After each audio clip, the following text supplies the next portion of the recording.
Okay, I'm sitting here at Spector HQ in the custom shop in Woodstock, New York, with the first of many beautiful Woodstock Custom Collection bases. I'm gonna tell you all about each one, but first let me just say, coming into 2022, the shop manager, Will DeYoung, had a great idea. Let's give the builders a challenge. Let's give the builders too some ownership over some design ideas and aesthetic, and let's try some fun stuff. Each Spector that I'm showing you today was designed and thought up by a different personality and builder on the Spector team. So the first one that I have here was designed by the shop manager, Will DeYoung, and as you can see, this is a nod to the classic Fender 51P bass with that single coil pickup, super simple controls, it's passive, volume, tone, and Will was telling me that he loved that Dusty Hill bass that Fender did, and then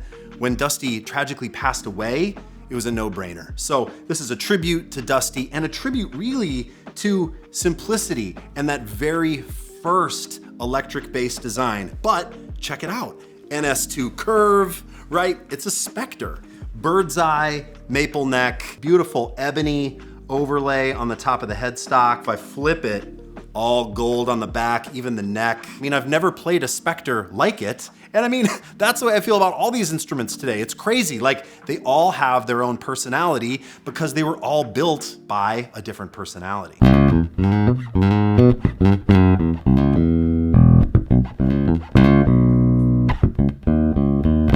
Something that's so cool about this style of instrument, Wilton Felder famously played the I Want You Back bass line, Jackson 5, 1968, on a single coil style Fender instrument. So check it out, roll the tone back a touch, and you have that Motown thing.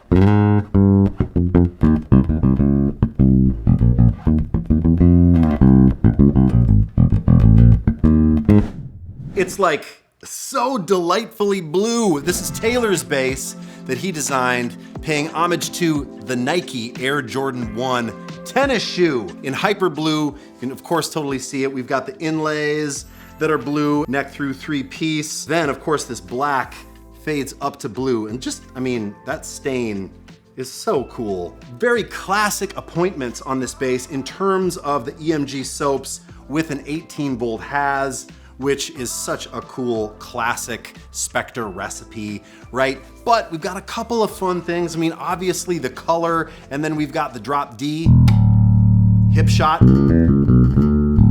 drops your E straight to D. Something so cool about the has, like if it's flat and you're playing,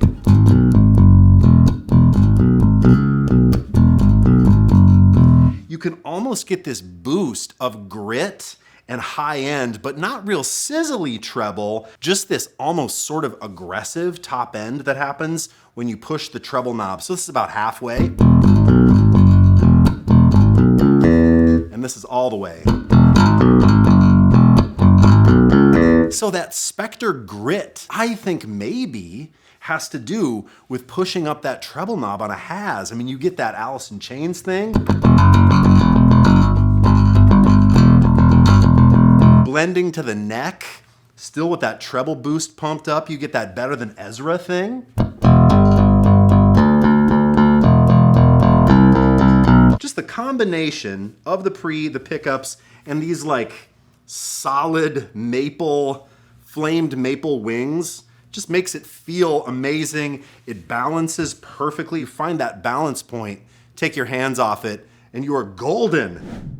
So next up, look at this. You'll notice it's fretless. This was John Freed's concept. He had such a cool, specific goal in mind of paying homage to Joni Mitchell and the bass players that played with Joni in the 60s and 70s. So in the 60s, we have more of a warm folk vibe, and Max Bennett played bass, and he played a P bass. So we've got a P pickup. Also, of course, in the 70s, Jaco played for Joni. We have that Jaco bridge pickup here. The whole thing is passive and it just sounds beautiful. So we're gonna start all knobs up, selecting only the P pickup. There's a warmth to it.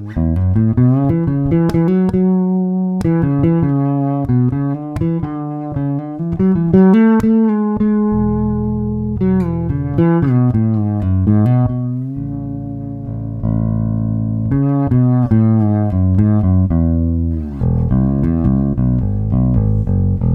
then of course, if you roll back to the bridge, you get that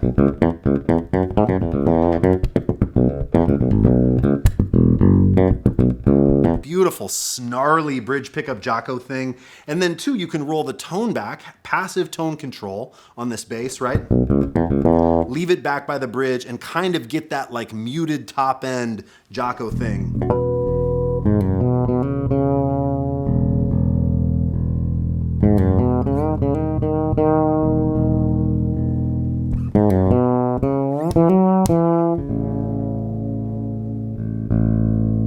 Just so cool. And I mean, then all of that cool fretless stuff where your sliding harmonics all comes out so nicely on the bridge pickup.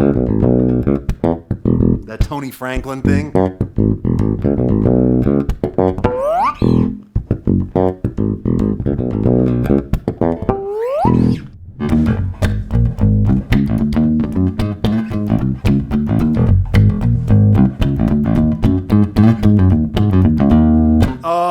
It's so much fun. Pat from Spector, man, you made a very cool bass. This one, of course, is paying homage to the classic, like very first late 70s Brooklyn era Spector NS2 of yesteryear. We've got a hot, beastly DiMarzio reverse P configuration, one pickup, passive electronics. Totally simple and so different. Of course, there is a Spector formula, the classic EMG NS2 has, but then I play this and I'm like, whoa, hold on a minute. Spector can be like an unbelievable oil finished neck through monster P bass. Very cool. Some other things on this that are so fun to point out. We have a bird's eye maple fingerboard, and then we have these blocks. First time this year that Spector has done blocks and not crown inlays. Traditional thing, right, in terms of classic guitar building. Of course, 3-piece maple neck. You've got that cherry wood on top, walnut center strip, mahogany back, and it's just beautiful. It's lightweight, and I just want to play it with a pick. I mean, that's the vibe that it gives me. I want to play like rock and roll songs on it or funk on it.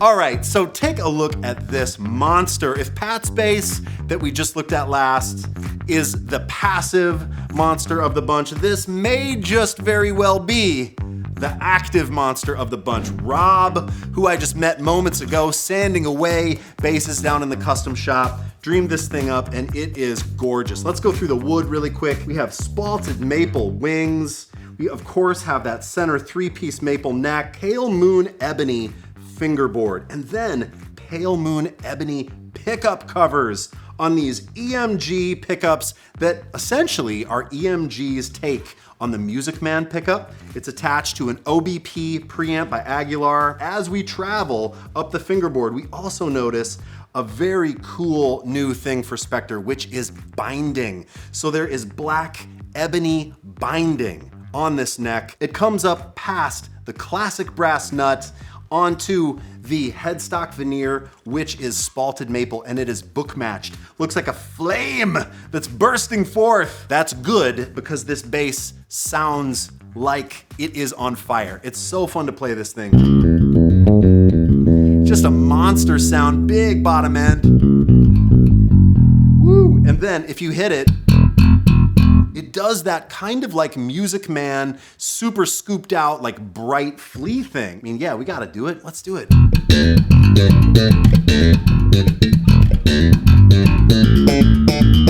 Oh, so fun. Let's check out this neck pickup by itself.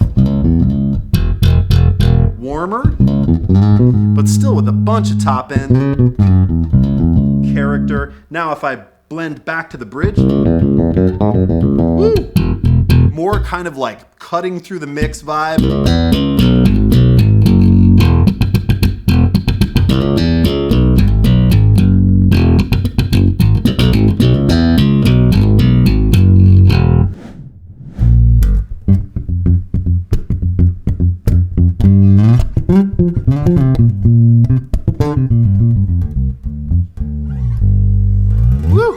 This is Chris's design based off of the very cool Guild S100 guitar.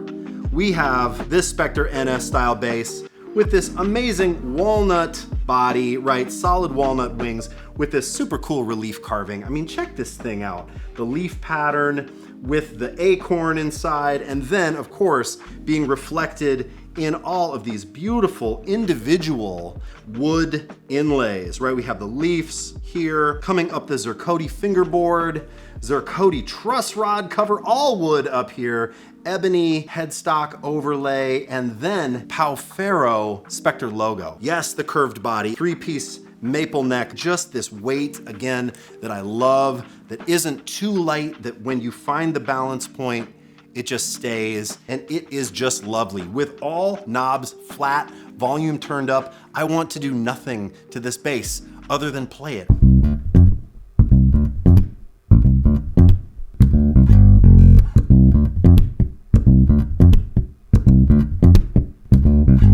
A sound like this just sort of makes me want to sit in a simple groove for a really long time and just get into the warmth of the bass. That is not something that I would attribute to the classic Spector sound. I mean, this is very different than that. I want to play kind of like Motown-y or R&B lines on it.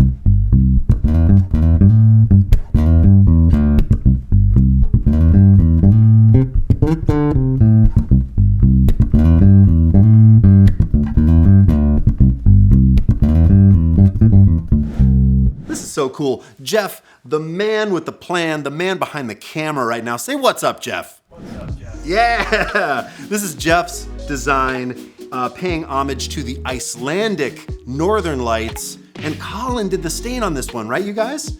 Colin, stain master, just staining the top of this beautiful, like, wide quilt. And it really does give you Northern Lights vibes. If I flip it over, we have alder wings, 3-piece neck through construction, and then look at that fade. So from that black up to the Northern Lights, it is such a vibe. Aguilar, super splits, connected to the OBP preamp. I have it set up right now, just with a touch of bass boost. Treble's flat, and it's a pretty bright bass right out of the gate. You hear the top of those notes. So whenever I hear that like zing when I pass through like a fret, it makes me want to hit the bass. 35-inch scale, so it's a monster scale length from bridge to nut, making that B string just like shake the room. The 35-inch neck through thing, it just feels so stable, and really what I think the 35-inch scale does is it makes the B string sound and respond like the other strings. Even if I'm playing something simple like a scale,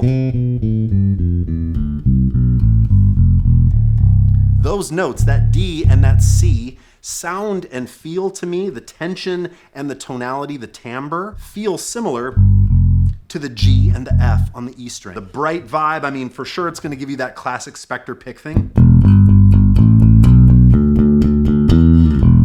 Again, the thumb vibe.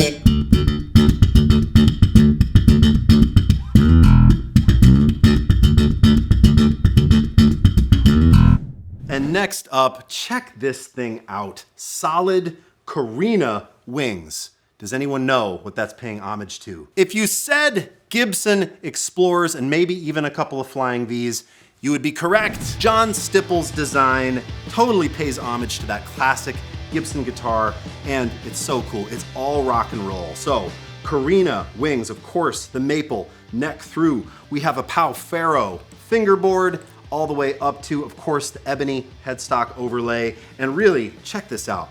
These gold pole piece DiMarzio pickups, PJ setup, connected to the Aguilar OBP1 pre. And the OBP1 is special because it's boost only. Check this out. The boost only controls are hidden underneath the cavity that of course you can access via trim pots and adjust them. You can take this knob and pull it up, and what happens then is you get this boost however you set the knobs inside the pre. So when it's closed down like this, it's passive. There's that blended in the center. Here's neck pickup. bridge.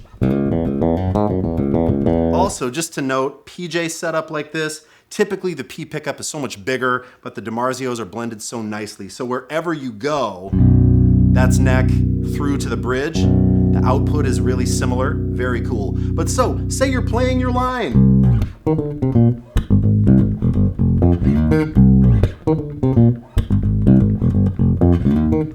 And then it breaks down to a drum and bass thing, and you need more bass, because when do we need more bass? Always. We pull up on the knob, bigger. Push it down, back to it. I cannot lie, when I walked into the room, if it wasn't the first one my eyes went to, it was definitely the second or third. This is Adam's design, and it is unmistakably Fender influenced, all the way down to the Burgundy Mist, original DuPont color code. So awesome. And then look at this. We have, of course, the Spector bridge, but in chrome, and then this chromed out Lawler Gibson style Thunderbird pickup in the sweet spot, just one pickup. Okay, and so for the knobs, check it out. We have volume, and this is a stellar tone, detented tone knob. And before we move on from that, let me just show you this thing. There are 10 positions. So it starts out full brightness.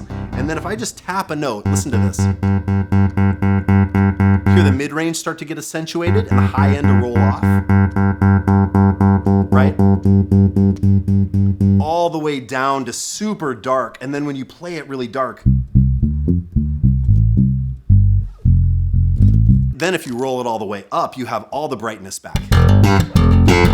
And check it out too, like in the middle, accentuates that mid-range in a really cool way. So it's sort of like that vintage, almost like P-bass slap tone of the 70s. When you play this bass and cycle through all of these settings of the tone knob, it sort of feels like the possibilities are endless. Really dark, all the way back up to really bright. Next up, this beautiful fretless beast from Colin. You'll notice it's a bolt-on. I'm gonna talk about that in a minute. But if we look at the top, it's actually bleached, and that beautiful white comes through. So cool. Of course, connected to a 3-piece maple neck. And this is a fretless lined ebony fingerboard going up, of course, across the brass nut to the ebony headstock veneer. Let's talk about these electronics. We have the Aguilar Super Doubles connected to the OBP3. And compared to the other fretless that I played today,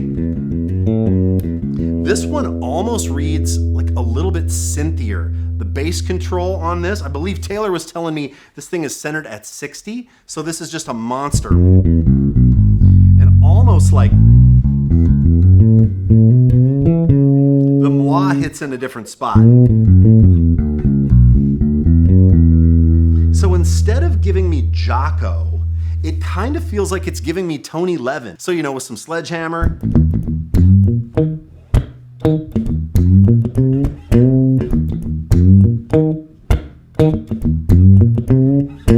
It can still do the Jocko thing for sure. Maybe push the mid-range up a touch.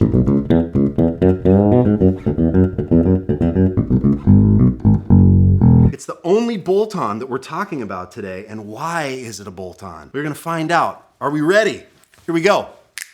Oh, and look at this. We have a fretted neck on this instrument now. Thank you, Will. Did the bolts in the back, and check it out.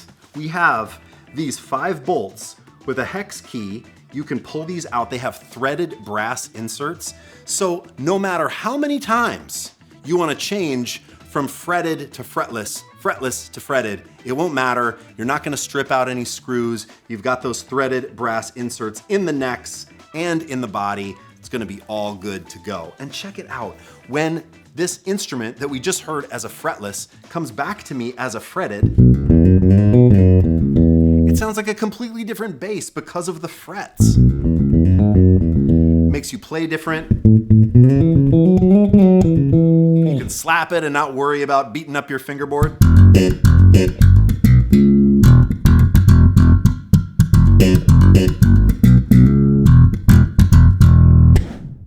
Next up, just look at this beautiful bass. This is Justin's design idea based off of his love for Dan Briggs playing with Between the Buried and Me. So this is kind of an homage to the Dan Briggs setup, but with a few different features. Myrtle Burl, just beautiful top. On the back, we have quilted maple wings, so you get this beautiful sort of like peanut butter sandwich situation, right? Neck through, of course, 3-piece, and then it's a zirconia fingerboard without the crowns, so just the rock and roll dots coming all the way up, 35-inch scale, and we get to the zirconia headstock laminate. If we take a look at the electronics, we've got passive EMGs, right? Because that's what Dan rocks in his bass, connected to a Has preamp. And it is such a cool sound. Now, obviously, if you know Dan's playing with Between the Buried and Me, super aggressive, but also very clear.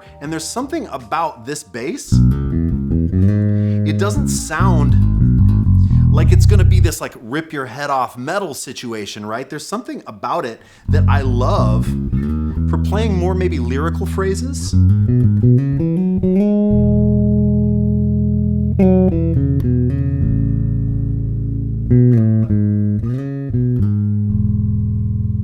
gonna boost up the Has just a touch here, a little dose of bass and treble. I'm gonna blend back to the center, and then if you hit it,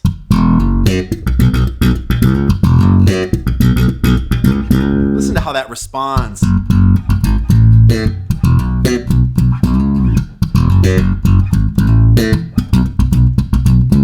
I mean, so fun to hear an instrument like this that can be so beautiful, but then also keep it together and be massive down low. Awesome bass to play. And that is a wrap on the 2022 Spector Woodstock Custom Collection. Were you surprised by what you saw here today? I certainly was. I had no idea walking into the room what I was going to see, and it was so cool to see Spectors with all of these unique appointments, most that had never been done before on a Spector bass. So hopefully it gives you some inspiration if you want to build something custom out of this custom shop, or if you want one of these, one of one Spector basses, they will be available for you exclusively at reverb.com. So thanks so much for watching the video. See you in the next one.